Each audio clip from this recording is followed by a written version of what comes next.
ରଥଯାତ୍ରା ପାଖେଇ ଆସୁଥିବା ବେଳେ ମହାପ୍ରଭୁଙ୍କ ରଥ ନିର୍ମାଣ କାର୍ଯ୍ୟ ମଧ୍ୟ ଆଗେଇ ଚାଲିଛି।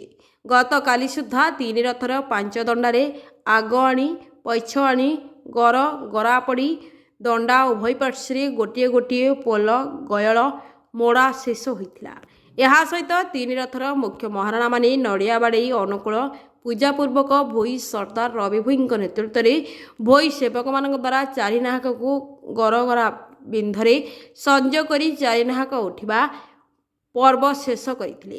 ଆଜି 3 ରଥର ମହାରଣା ସେବକ ଏବଂ ଭୋଇ ସେବକମାନଙ୍କ ସହଯୋଗରେ ପାର୍ଶ୍ୱଦଣ୍ଡାମାନଙ୍କରେ 3ଟି ଲେଖାଏଁ ଜଳଯନ୍ତ୍ର ଏବଂ 2ଟି ଲେଖାଏଁ କୋଣ ଗୁଜ ଖଞ୍ଜି ତା ଉପରେ ନେରାଡ଼ି ସଂଯୋଗ ଶେଷ କରିଛନ୍ତି। ଏହା ସହ ଆଜି 3 ରଥର 2ଟି ଲେଖାଏଁ ପାର୍ଶ୍ୱଗୟଳ ମୋଡ଼ା ଶେଷ ହୋଇଛି। ଏହି ପାର୍ଶ୍ୱଗୟଳ ପଛପାର୍ଶ୍ୱ କୋଣରୁ ଗୁର୍ଜର ସମ୍ମୁଖରେ ଭାଗକଣା ଗୁଜ ସହ ସଂଯୋଗ ହୋଇଛି। Bureau report Odisha digital.